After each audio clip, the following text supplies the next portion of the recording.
Few कैसे हैं आप सभी लोग। उम्मीद करता हूँ सब बहुत अच्छा होगा। कल की क्लास अगर आपने देखी होगी तो हमने due two point charge derivation लगाया था। फार्मूला कुछ ये था 1/4πε0 Q/r²। ठीक है, इसी पे बेस्ड एक सवाल है। क्वेश्चन नंबर एनसीईआरटी का 1.20 है कि एक कंडक्टिंग स्फेयर है और उसकी रेडियस कितनी है 10 सेंटीमीटर। रेडियस कितनी दी गई है 10 centimetre. Has an unknown charge. Charge क्या है unknown. If the electron filled 20 centimetre from the centre of sphere, मतलब सेंटर से 20 सेंटीमीटर की दूरी पे, मतलब मान लो ये स्फेयर है और इससे 20 सेंटीमीटर की दूरी पे इलेक्ट्रिक फील्ड कितना है 1.5 इंटू 10⁻³ न्यूटन पर coulomb. Point radially inward, inward मतलब अंदर की ओर है, मतलब चार्ज का नेचर क्या होगा negative. What is the net charge on sphere, कितना होगा चार्ज ये निकालना है। ठीक है, चलो देखते हैं। तो ये क्यों है, ठीक है, इसी फार्मूले से निकल आएगा। ये यार एक्स्ट्रा डाटा है। तो क्यों इक्वल हो जाएगा, ट्रांसपोज कर लो 4πε0 r²e, ये फार्मूला हो जाएगा। ठीक है, तो क्यों इक्वल हो जाएगा, देखो 1/4πε0 की मैथमेटिकल वैल्यू होती है 9 इंटू 10⁻⁹। तो 4πε0 की हो जाएगी, इधर पलट दो तो 1/9 इंटू 10⁻⁹। तो यहाँ कितना हो जाएगा 9 इंटू 10⁻⁹।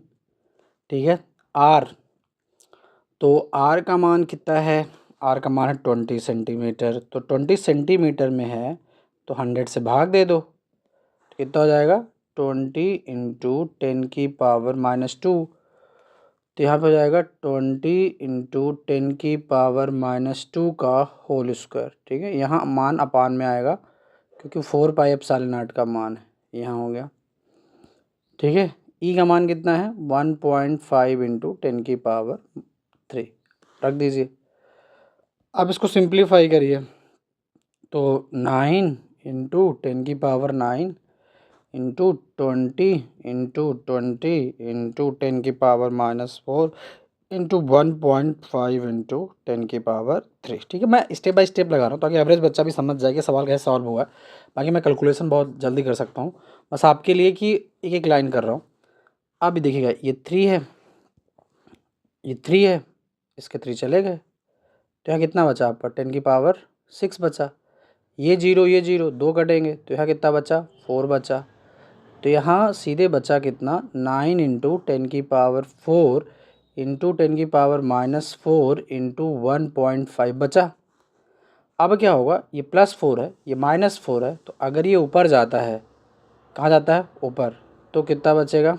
ठीक है, अब थोड़ा ये इरेज कर देता हूँ ताकि कैलकुलेशन आसान हो जाए। ठीक है, अब देखिएगा तो ये हो जाएगा एक और ये 2 जा 4 बचेगा आपका। ये 2 से 2 का जो मल्टीप्लाई होगा 2 जा 4 तो 1.4। तो 1.5 का मतलब सॉरी 1.5 इंटू 4, तो 4 2 जा 4 जो आया तो इसका मल्टीप्लाई करेंगे तो 6 आएगा। 6/9 इंटू ये ऊपर चला जाएगा 10⁻⁴ -4 हो जाएगा इंटू 10⁻⁻4। 9 का भाग देंगे आप तो आएगा 0.66। ठीक है, इतनी बार जाएगा और ये भाई 0 हो जाएगा, फिर 60 हो जाएगा, 9 6 या 54 तो 0.66 और ये दोनों जुड़ जाएंगे तो हो जाएगा 10⁻⁻8। तो अगर आप थोड़ा बहुत डेसिमल खिसकाना चाहते हैं तो जाएगा 6.6 इंटू 10⁻⁹ कूलम, क्योंकि चार्ज इनवर्ड है तो क्यू का मान नेगेटिव में आएगा। ये आपका हो गया आंसर। और ज़्यादा भाग ले जाना चाहता है तो सवाल सिंपल सा था, पढ़िए और एनसीईआरटी के एक एक सवाल लगाने हैं। ठीक है, एक एक सवाल लगाने। चलो मैं खुद करवा दूंगा। अब अगले टॉपिक की ओर चलते हैं। अगली हेडिंग है इलेक्ट्रिक डाइपोल। जब आप दो चार्ज को -Q और +Q को कुछ डिस्टेंस पे अरेंज करें वो इलेक्ट्रिक डाइपोल होगा। Electric dipole is a system of two equal and opposite charges separated by a small distance. कुछ दूरी पे रखे जाएं, मान लीजिए ये 2l दूरी पे रखे गए, इनकी जो लेंथ होती है 2l होती है, और इस लाइन को हम बोलते हैं एक्सिस ऑफ डाइपोल। क्या बोलते हैं? Axis of dipole. ये माइनस क्यों है, ये प्लस क्यों है? मतलब अगर ये -6 माइक्रोकुलाम होगा और ये +6 माइक्रोकुलाम होगा, तो जो हमारा नेट चार्ज होगा क्या होगा? नेट चार्ज वो कितना होगा? 0। तो नेट चार्ज कितना होता है? 0। अब इलेक्ट्रिक डाइपोल के बहुत सारे एग्जांपल्स है। एक होता है एटॉमिक डाइपोल। क्या होता है? Atomic dipole. एटॉमिक डाइपोल्स क्या होता है? देखो, एटम्स जो होते हैं वो न्यूट्रल होते हैं। एटम्स क्या होते हैं? न्यूट्रल होते हैं। मतलब पॉजिटिव और निगेटिव का जो सेंटर ऑफ मास होगा, अगर इसको हम एक्सटर्नल इलेक्ट्रिक फील्ड में रख देंगे तो ये डिस्प्लेस हो जाते हैं और एटम एक डाइपोल बन जाता है। क्या बन जाता है? डाइपोल। देखो, एटम्स इलेक्ट्रिकल वे पे न्यूट्रल होते हैं, नो डाइपोल, लेकिन जैसे इसको हम एक्सटर्नल इलेक्ट्रिक फील्ड में रखेंगे तो इलेक्ट्रॉन शिफ्ट होते हैं और this create an induce dipole, और वो एक इंड्यूस डाइपोल बनाएंगे। ठीक है? तो एटम्स इलेक्ट्रिक डाइपोल कब क्रिएट होगा? जब डाइपोल को उठा के कहाँ रख दोगे? इलेक्ट्रिक फील्ड में रख दोगे, तो चार्ज डिस्प्लेस हो जाते हैं। ठीक है? इसे बोलते हैं कौन सा? Electric dipole. फिर अगला आएगा मॉलिक्यूलर डाइपोल। कौन सा आएगा? Molecular dipole. तो मॉलिक्यूलर डाइपोल क्या होता है कि इसमें इलेक्ट्रॉन और प्रोटॉन ऐसे अरेंज होंगे कि उनका जो सेंटर ऑफ मास है ना वो कोइंसाइड होगा। क्या होगा? कोइंसाइड होगा, एक ही जगह पे होगा। यही प्लस है, यही माइनस है, ये इसी जगह पे है। तो इसे हम बोलते हैं नॉन पोलर मॉलिक्यूल। क्या बोलते हैं? Non polar molecule. और इसमें जो टोटल इलेक्ट्रिक डाइपोल मूवमेंट होता है वो 0 होता है, ये याद रखिएगा। जो टोटल इलेक्ट्रिक डाइपोल मूवमेंट होगा वो कितना होगा? 0। अब इलेक्ट्रिक डाइपोल मूवमेंट क्या है? और ये केमिस्ट्री में आपने पढ़ा होगा कि डाइपोल क्या होते हैं, पोलर क्या होता है, नॉन पोलर क्या होता है, और जब हम डायरेक्ट्रिक्स पढ़ेंगे तो अच्छे से पढ़ेंगे। अभी आपको बस ये समझना है कि इलेक्ट्रिक डाइपोल क्या है। Arrangement of two equivalent opposite nature of charge. एक माइनस क्यों हो गया, इसका डायरेक्शन माइनस क्यों से कहाँ होता है? प्लस क्यों। लेंथ कितनी होती है? 2l। इस लेंथ को क्या बोलते हैं? Dipole length. क्या बोलते हैं? डाइपोल लेंथ या एक्सिस ऑफ डाइपोल बोलते हैं। ठीक है? अगली हेडिंग है इलेक्ट्रिक डाइपोल मूवमेंट। तो किससे दिखाते हैं? P से दिखाते हैं। तो आप कोई भी एक चार्ज ले लो, कोई भी एक चार्ज ले लो, उसका जो एक मैग्नीट्यूड होगा, उसका मैग्नीट्यूड ये माइनस क्यों हो गया, प्लस क्यों हो गया, तो चाहे माइनस क्यों प्लस क्यों कोई भी एक ले लो, और उनके बीच की जो दूरी है उसका प्रोडक्ट इलेक्ट्रिक डाइपोल मोमेंट कहलाता है। P इक्वल होता है 2ql। क्या होता है? 2ql। याद रखना, ये एक वेक्टर क्वांटिटी होती है। कैसी क्वांटिटी होती है? वेक्टर क्वांटिटी होती है। और इसका जो डायरेक्शन होता है वो माइनस से कहाँ होता है? प्लस क्यों होता है। और एसआई यूनिट क्या हो जाएगी? तो नंबर 2 है तो इसकी यूनिट होगी नहीं, चार्ज की होती है कूलाम, लेंथ की होती है मीटर, तो एसआई यूनिट हो जाएगी coulomb into metre. Coulomb into metre. ये डायरेक्शन है माइनस क्यू से प्लस क्यू और की ओर होता है, ये नेगेटिव चार्ज है और ये क्या है? Positive charge. तो आपको इलेक्ट्रिक डाइपोल मूवमेंट समझ में आया होगा, कोई दिक्कत? ठीक है, अब आगे चलते हैं कि इलेक्ट्रिक डाइपोल मूवमेंट में इसकी वजह से इलेक्ट्रिक फील्ड कितने टाइप्स का हो जाएगा। तो एक होगा एक्जियल और एक क्या होगा? Coaxial. What is axial line? मान लीजिए यह एक इलेक्ट्रिक डाइपोल है, ये हो गया माइनस क्यू, ये हो गया प्लस क्यू, इसका मिड पॉइंट क्या है? ओ। मिड पॉइंट क्या है? ओ। तो प्लस क्यों है तो इसका इलेक्ट्रिक फील्ड कैसा काम करेगा? आउटवर्ड। तो आप इसी लाइन पे कहीं इलेक्ट्रिक फील्ड निकालिए। मान लीजिए ओ से आर दूरी पर आप कहीं इलेक्ट्रिक फील्ड निकाल रहे हैं पॉइंट पी पे, तो ऐसी ये जो है ना, ये लाइन एक्सियल लाइन कहलाती है और इसे ही बोलते हैं इन डाउन पोजीशन। क्या बोलेंगे? इन डाउन पोजीशन। याद रखिएगा, ये कहलाएगा इन डाउन पोजीशन।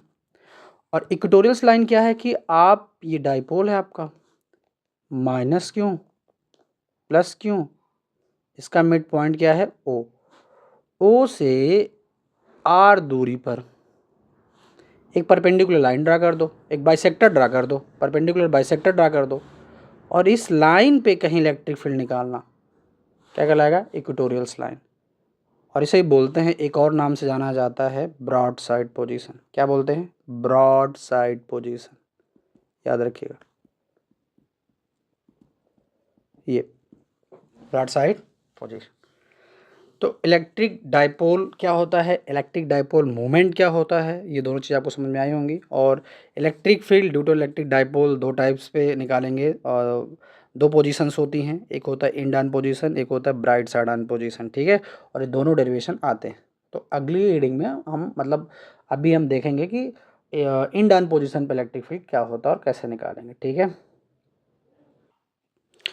तो आइए अगली हेडिंग पे चलते हैं, और अगली हेडिंग है कि electric field due to electric dipole. अभी ऊपर बताया कि दो टाइप्स को होते हैं, एक इन डाउन पोजीशन, इसी का एक और नाम है, याद रखिएगा, एक्जियल पोजीशन या लॉन्गिट्यूडनल पोजीशन, तीनों नाम इसी के हैं।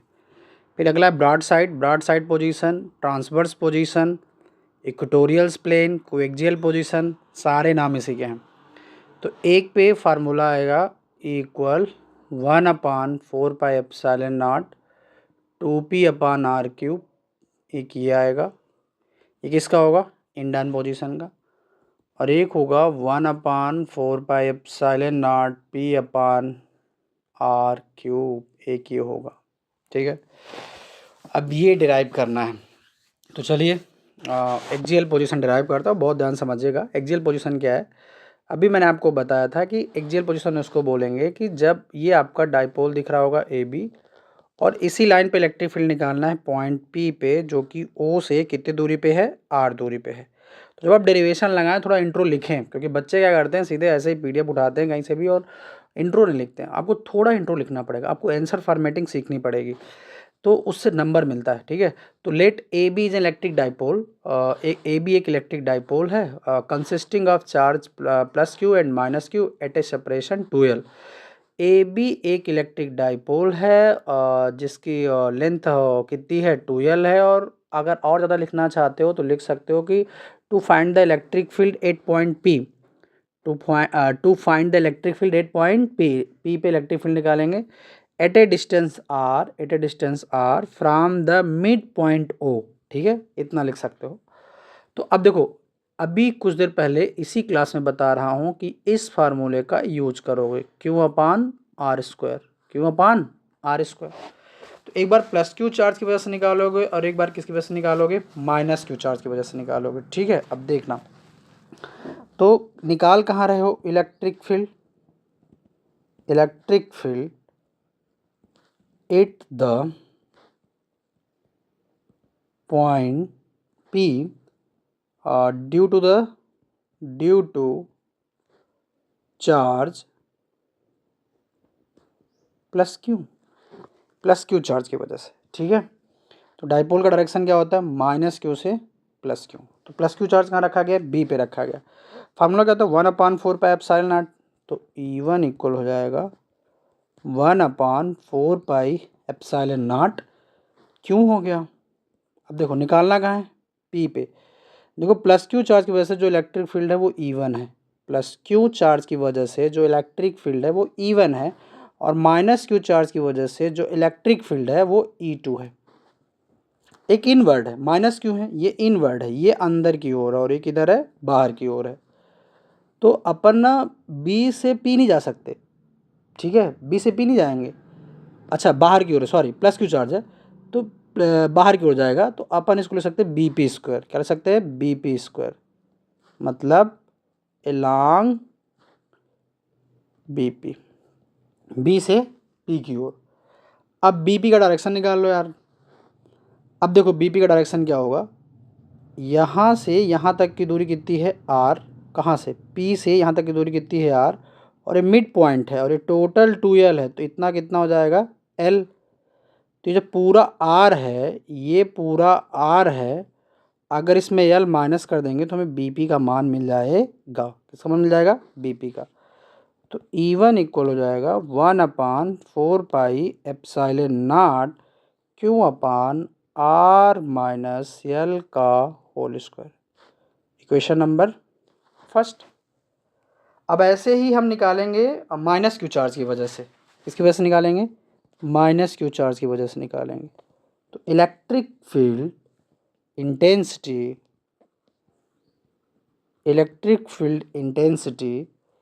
Eight P due to charge minus q. एक बार प्लस क्यू की वजह से निकालेंगे, एक बार कहाँ से निकालेंगे, माइनस क्यू की वजह से। तो E2 इक्वल हो जाएगा 1/4πε0 क्यों अपान, देखो इन्वर्ट जाएंगे, कहाँ जाएंगे, इन्वर्ट जाएंगे, ये इधर E2 ये इन्वर्ट है, तो हम P से कहाँ जाएंगे, A, क्योंकि माइनस क्यू कहाँ रखा है, A पे रखा है, कहाँ रखा है, A पे, तो हो जाएगा PA²। तो आप क्या लिख सकते हैं, अलॉन्ग PA। देखो डायरेक्शन का रोल होगा वेक्टर क्वांटिटी, याद रखिएगा डायरेक्शन का रोल होगा, वेक्टर क्वांटिटी है, तो E2 इक्वल हो जाएगा, E2 इक्वल हो जाएगा, अब यहाँ तक की दूरी तो R है, यहाँ तक की दूरी क्या है, R, और यहाँ तक की दूरी क्या है, L, तो R प्लस L, तो 1/4πε0 q upon R plus L का whole square, equation number second. ये E1 है और ये E2 है, दोनों को ध्यान से देख लीजिए। अब इलेक्ट्रिक फील्ड E1 और E2 एक ही लाइन में काम कर रहे हैं, पर डायरेक्शन क्या है, अपोजिट है। देखो E1 और E2 एक ही लाइन पे काम कर रहे हैं, E1 इधर काम कर रहा है, E2 इधर काम कर रहा है, दिख रहा होगा आपको, दोनों का डायरेक्शन क्या है, अपोजिट है। तो जो मैग्नीट्यूड ऑफ E1 होगा वो ग्रेटर देन होगा E2 से। E1 का मैग्नीट्यूड बड़ा होगा किससे, E2 से, क्योंकि R जिसका कम होगा उसका इलेक्ट्रिक फील्ड ज़्यादा होगा। Electric field and distance inversely related to each other. अगर R जिसका कम होगा उसका इलेक्ट्रिक फील्ड क्या होगा, ज़्यादा। तो यहाँ पे देखिए प्लस क्यू चार्ज B पे रखा गया है, तो B P के ज़्यादा पास है, और माइनस क्यू चार्ज A पे रखा गया है, तो इसका R ज़्यादा है, तो इसका जिसका R ज़्यादा है, उसका इलेक्ट्रिक फील्ड कम होगा। तो आप आगे क्या लिख सकते हैं कि electric field E1 and E2 are along one line,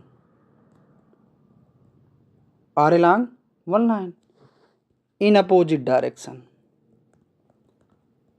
direction क्या है, अपोजिट है। तो जो मैग्नीट्यूड ऑफ E1 होगा बड़ा होगा किससे, E2 से, सीधे लिख दो। तो रिजल्टेंट इलेक्ट्रिक फील्ड कितना होगा, the resultant electric field intensity eight the point P,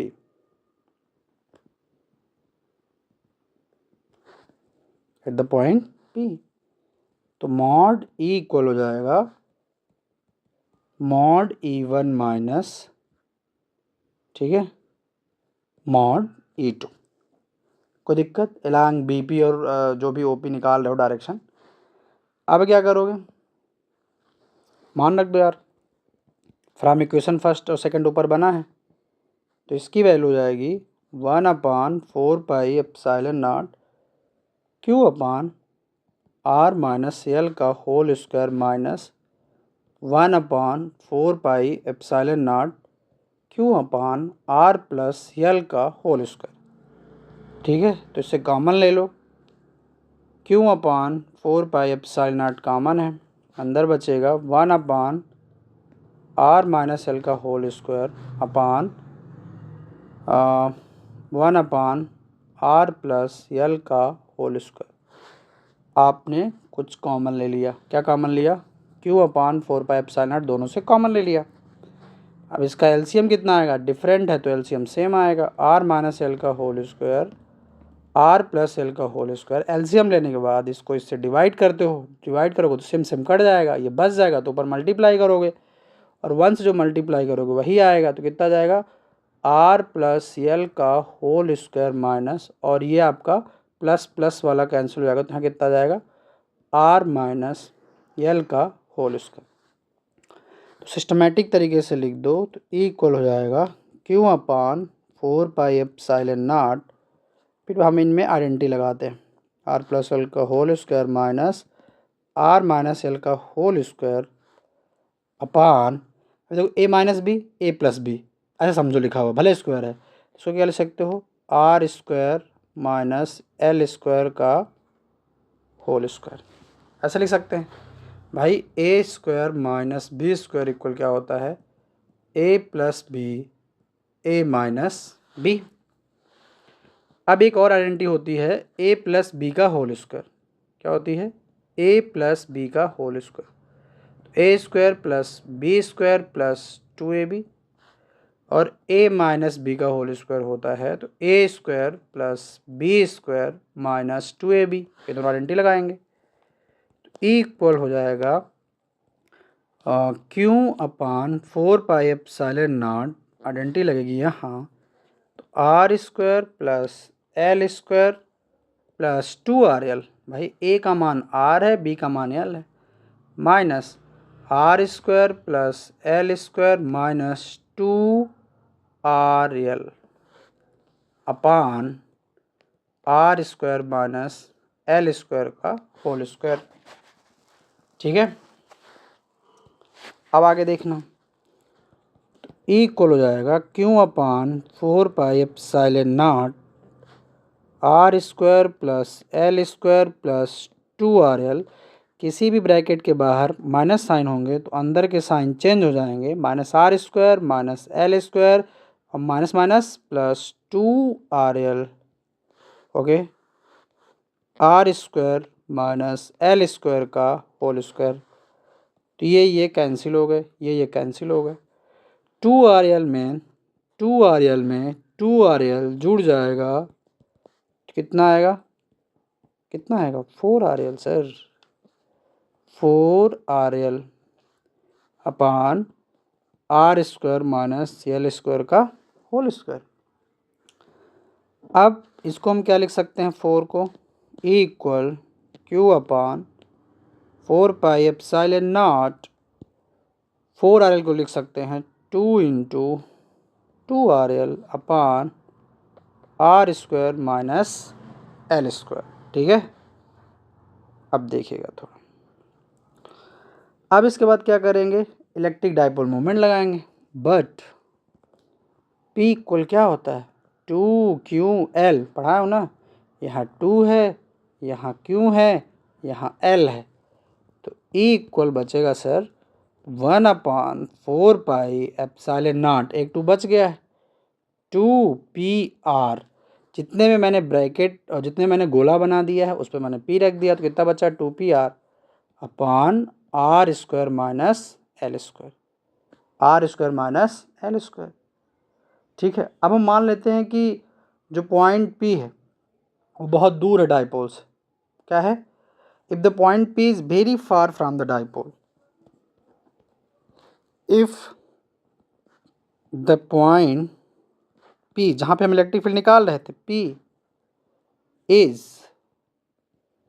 very far, दूर है, क्या है, दूर है, किससे दूर है, from the dipole, from the dipole, तो उस केस में क्या हो जाएगा, R बहुत बड़ा होगा L से, तो L स्क्वायर तो नेग्लिजिबल हो जाएगा, L स्क्वायर हट जाएगा, तो कितना बचेगा 1 अपान, याद रखिएगा यहाँ पे होल स्क्वायर चल रहा है, ये होल स्क्वायर चल रहा है, यहाँ ये इसका होल स्क्वायर है, ये देखिए ये, तो 1/4πε0 2pr, अभी होल स्क्वायर तो r का भी हो जाएगा, तो r की पावर क्या हो जाएगी 4, और l को आप निगलेक्ट कर दीजिए, एक r से एक r क्या हो गया, कैंसिल, तो लाला लोग 1/4πε0, लाला एंड लाली लोग 2p/r³, ये आ गया। ठीक है, समझ गए, न्यूटन पर कूलम। ध्यान से देखिएगा, बहुत धीरे बताया हूँ, और आप अगर आप कोई भी टॉपिक यहाँ पे कोई भी लाइन समझ में नहीं आ रही है तो आप बेहिचक बताइएगा। दूसरा, कुछ लोग डायलेक्ट्रिक कांस्टेंट लेके चलते हैं, शुरू से लेके चलते हैं, तो यहाँ पे के आएगा, क्या आएगा के, अगर आप शुरू से लेके चल रहे तो लास्ट में दिखा दीजिए ना, साई सिस्टम के का मान 1 होता है, 1/4πε0 के 2p/r³, मतलब डायलेक्ट्रिक कांस्टेंट के रखने से इलेक्ट्रिक फील्ड का मान 1/k टाइम्स कम हो जाता है, 1/k टाइम्स कम हो जाता है। तो ये डेरिवेशन है एक्सियल पोजीशन का। उम्मीद करता हूँ आपको समझ आया होगा और बहुत अच्छे से इन सारी चीज़ों को समझिएगा, ठीक है। कोई भी चीज़ आपसे बढ़ के नहीं, कोई भी डेरिवेशन आपसे बढ़ के नहीं है। बी पॉजिटिव, पढ़ते रहिए। All the best, thank you.